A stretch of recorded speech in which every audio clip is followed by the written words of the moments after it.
পাথরঘাটা পৌর শহরের ৮ নং ওয়ার্ডের নতুন বাজার ভূমিদস্যুদের কবলে পড়ে নিঃস্ব হয়েছে হাসি সহ কয়েকটি পরিবার। ২৫ বছর প্রশাসনের দ্বারে দ্বারে ঘুরে ভূমিদস্যুদের ক্ষমতার প্রভাব ও অবৈধ অর্থের কাছে হেরে যান হাসি। এরপরেও আশা ছাড়ে নাই হাসি তার পৈতৃক সম্পত্তির।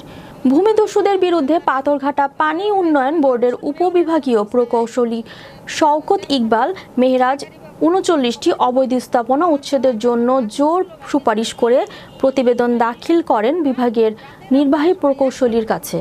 স্থানীয়রা বলেন, জমির মালিক হাসি এখানে তাদের দোকান, ঘর, বসতি বাড়ি ছিল। রাতের আধারে ভূমিদস্যুরা ভেঙে নদীতে ফেলে দিয়ে জমি দখল করে নিয়েছে। জমি দখলের বিষয়ে হাসি বেগম বিশ্ব বাংলা 24-এর প্রতিনিধিকে বলেন, রাতের আধারে আমার দোকানপাট, বসত ঘর ভেঙে ফেলে দিয়ে জায়গা জমি দখল করে নিয়ে যায় ভূমিদস্যুরা। জেলা প্রশাসকের পক্ষ থেকে উচ্ছেদের চিঠি পেয়েছি। অবৈধ জমি দখলদারের পক্ষ থেকে মোহাম্মদ ফারুক মিয়া বলেন, হাসি বেগমের পৈতৃক সম্পত্তি পানি উন্নয়ন বোর্ডের একর করে নিয়েছে। পানি উন্নয়ন বোর্ড আমাদের চলে যেতে বললে আমরা ছেড়ে দিব। পাথরঘাটা উপজেলা নির্বাহী অফিসার মোহাম্মদ রুকুনুজ্জামান বলেন, ৪৮টি দোকান, ঘর অবৈধভাবে ব্যবসা বাণিজ্য করছে। পানি উন্নয়ন বোর্ড আমাদের তদন্ত করার নির্দেশ দিয়েছেন। উচ্ছেদের বিষয় জেলা প্রশাসক দেখবেন।